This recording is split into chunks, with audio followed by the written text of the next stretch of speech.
So you want to try and find gold and learn how to pan, but you've never done it before and don't know where to start. Well, by the end of this video, I'm going to show you how to take one of these and find your own natural gold. Learning to initially pan gold can be extremely daunting, but there's a few very basic steps that pretty much every prospector uses to successfully extract gold out of pay dirt. And what I'm going to start leading you through is the equipment we use and then the technique. One of the first bits of equipment that you're going to want to buy is a gold pan. This is an XP pan, but honestly, it doesn't matter which one you buy. Ideally, you want two. This is a 10-inch pan, and this is a 14-inch pan. The reason that you'd have two is this would be for out on the creek, and this would be for at home. Another important piece of equipment is a classifier. This one is a metal one that screens down to 1/8 of an inch. You can get different sizes. Some are made from plastic, some are made from metal, and obviously you can get different sizes width-wise. So both of these do exactly the same thing, and they're commercially made. But you could literally use a pasta strainer. The idea of a classifier is really simple. It's just there to reduce the particle size of the rock, so you're not having to try and pan down tiny little bits of gold out of really large rocks. Because what happens is when you have rocks that are bigger than that mesh size and your gold is so small, you have to use a lot more force to wash the rocks down away from your gold at the top of the pan, and sometimes the water can drag your gold down. By having everything the same size, you stop that from happening. You're also going to need a snuffer bottle. Now, snuffer bottles are used to suck your gold up. Here we have a commercially made one by XP, and here we have a homemade one. This is nothing more than a paint bottle that has a hole cut in the lid and a plastic straw inserted into it. It works exactly the same, and it's reasonably cheaper. This is what is called pay dirt. Pay dirt is created by prospectors all around the world, and it gives you an opportunity to get real life concentrates from someone's claim or creek and pan it out at home yourself to learn how to pan or to keep the boredom away during those long cold winter months. This particular one is from the rediscoverers, and it's what we're going to be learning how to pan with today. However, there are a multitude of different pay dirts. This one is from Washington Beach Mining, and this one is from DCM Gold. So I believe we have USA, and Australia. And this one would be considered an extremely difficult pay dirt because of the heavies. We'll get to that later. For now, we're going to concentrate on learning how to pan with this. Just a quick note on pay dirts. It is very easy to get scammed doing pay dirts simply because people like to take advantage of people who want to buy a little bit of gold. It's unfortunate, but it does happen. So there is one way that you can get around that, guaranteed every single time, and that is to follow the YouTube channel Klesh. I've linked his channel in the description below. He does reviews of pay dirt, so you know exactly what you're buying. Go check out his channel and stay up to date. Don't get scammed. And the last thing that you really want is some sort of jar, just like this one, to put your gold into. Because at the end of the day, this is what it's about. Being able to take this out, show your mates, and look super impressive. We're out at my version of Klesh's panning station, and we're about to crack this bad boy open. Everyone get ready for this sweet seal crack. Ooh, mama. Now with a little bit of luck, all this pay dirt will be dry, which will help us with another stage we need to get done. And it definitely looks like it is dry. I cannot see any pieces of gold straight off the bat, but that's all right. First things first, we're going to pour this through our plus 10 mesh screen. Ooh, dusty. That looks like a solid clump of dirt. I think it is. Oh, it is. All right, so this is really important. If you wet classify, which is putting water in the pan and then you run it through, everything will turn to mud. You'll be able to break these pieces up a lot easier. But because we're dry classifying, you have to make sure that there are no lumps of dirt in there, because these lumps, just like that I broke up, are going to contain your gold. That's what's left in our plus 10 mesh screen, and we're just going to put that in a separate container. And we're going to process that separately. Now that we've got this down to everything under 10 mesh, or 1/10 of an inch, we're going to run a special tool through it, and that is a magnet. Now, I didn't bring this up earlier. It's going to highly depend on where you are in the world. Where I am, there are not very many magnetics, and this is not something that I would traditionally do. However, in the United States, I know that they have a lot more magnetic material that comes out with the gold, such as magnetite. These minerals are indicators of gold, and so they often occur alongside them, and they are very heavy. So if you don't remove them, then it becomes much harder to pan. You can literally use a fridge magnet if you want to. Look at that. That's heaps.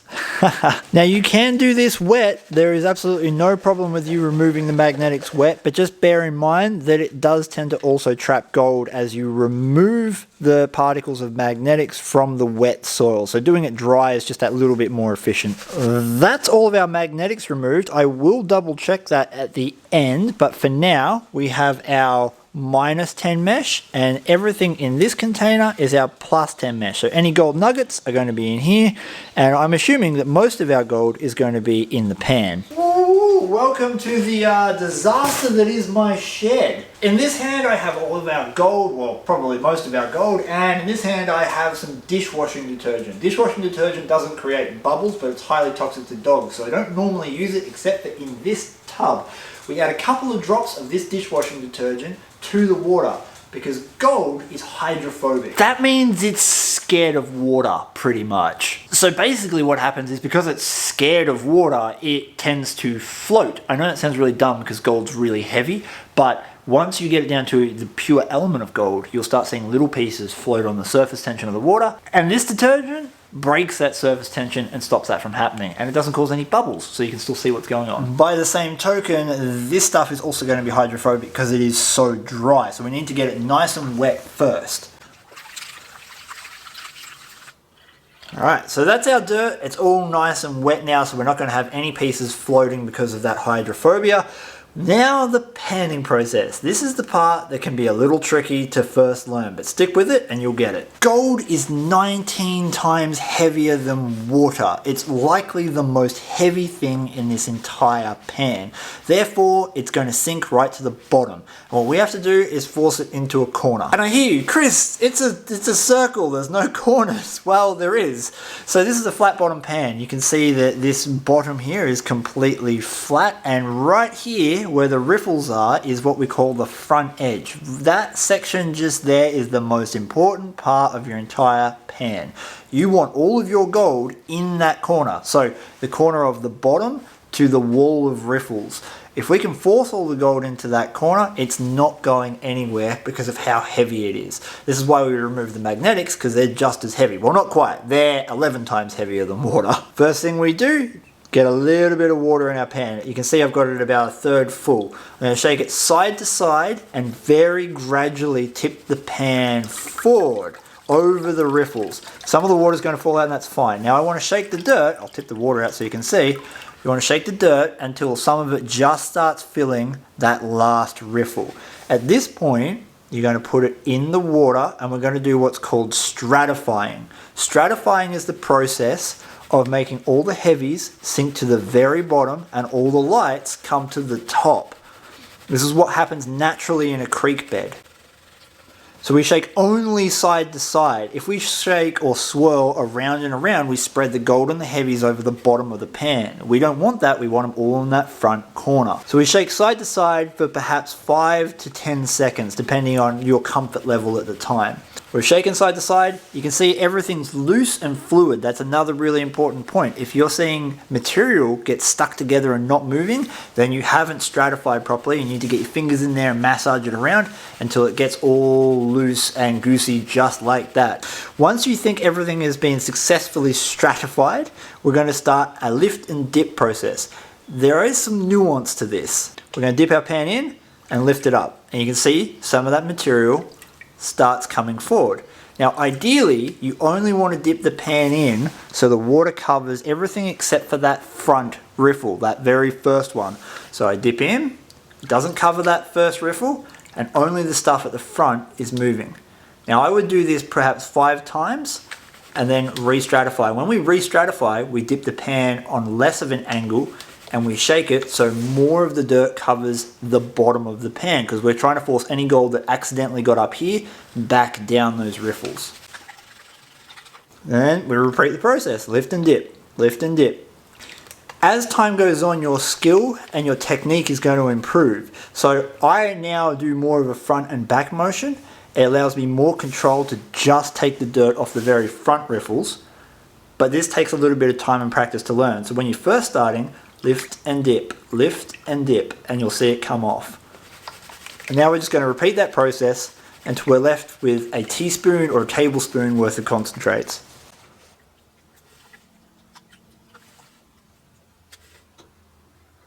How aggressively you lift and dip will dictate how much material you're taking out of the pan. When you get down to this much, which is not very much at all, you don't want to be aggressive. You just want to take a little tiny bit of dirt off at a time and do a lot more stratifying. This will allow the gold to settle into that bottom riffle and you won't accidentally wash anything away. It's important to also note that you will likely wash a little bit of gold away every time you pan, and that's okay. Congratulations, you've got your pay dirt down to the hardest part. This is called the reveal. The reveal is going to strip all of this dirt away and reveal nothing but the gold and possibly some of the heavier gemstones and black sands that were non-magnetic. We first start by shaking everything into that bottom riffle again, side to side.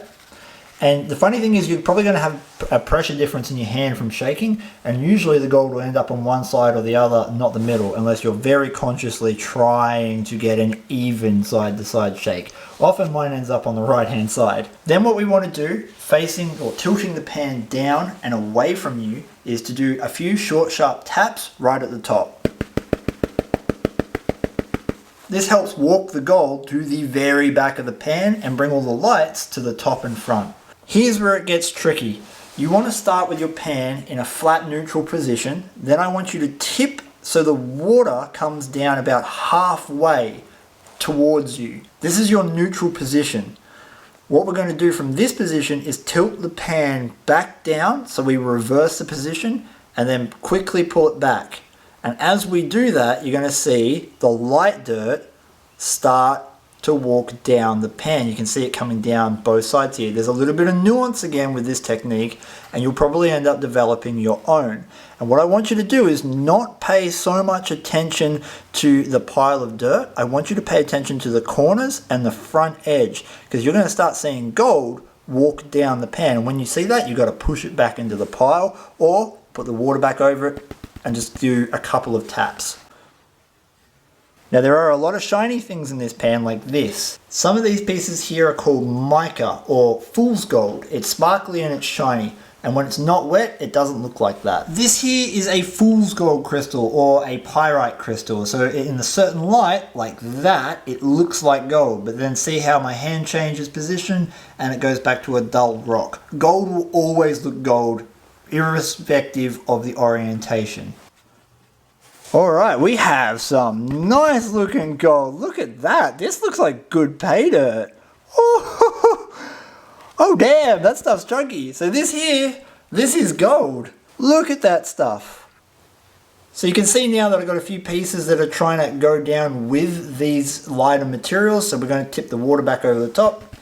A couple of taps, light taps at the top. And you can see how the gold walks all the way to the back of the pan. And then we just keep doing the exact same process. That's a mad amount of gold. That's a good pay dirt bag. Rediscoverers, thank you very much, guys. I will leave a link in the description for this exact pay dirt. This is where our snuffer bottle comes in. So snuffer bottles are really easy to use. It works like a suction hose. So we're going to squeeze it before we put it in the pan. We're going to cover the gold with water, keeping the bottle squeezed. We're going to line it up with the first part of the gold. We've got really fine gold over here. And then we're going to let go of the snuffer bottle, and as we do, it's going to suck the gold in.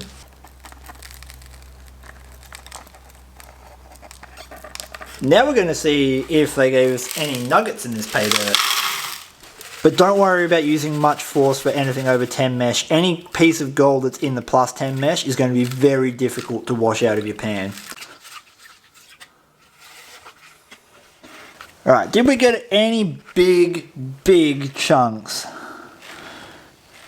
No we didn't, and that's okay. That's what pay dirt's all about. Sometimes you'll get a bonus bag with chunks in it, but more often than not you'll get a realistic view of what it's really like to pan gold. And often, gold is fine and small. This is called the final cleanup. We empty our snuffer bottle out, and you're going to have tiny little pieces of black sand and other material that you sucked up with the gold. So what we have to do is get rid of them so we can weigh it accurately. This is done in almost exactly the same fashion as how we revealed the gold. You want to get about as much water as the first riffle height in there. Give everything a nice sharp tap to the top, and then we're going to start a gentle rocking process. Now some of these bigger pieces of black sand that are in there, you can literally move out of the way with your finger, but you just want to tilt it gently back and forth again and again, and you'll start seeing all the stuff that isn't gold slowly walk down your pan. Now if you do get pieces of gold like this that run away, just push it back up into the pile.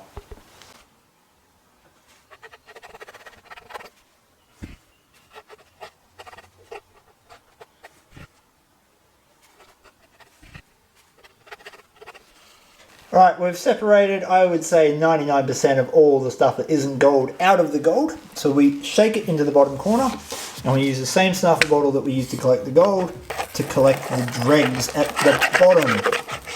After all your hard work, it's most likely that you're going to want to know how much your gold is worth. And this is some mighty coarse gold. The gold in my area is not normally that chunky, so that was good pay dirt. For that, you need a set of scales. These scales go down to 3 decimal places, and you can buy them on eBay. In fact, I've left a link to everything you've seen me use in this video in the description below, so go check that out. To get the gold from your pan onto the scales, simply grab an A4 sheet of paper and fold it in half. Holding it kind of like a taco, tip your gold in. Turn your scales on, and then just very slowly tip the gold into that top container.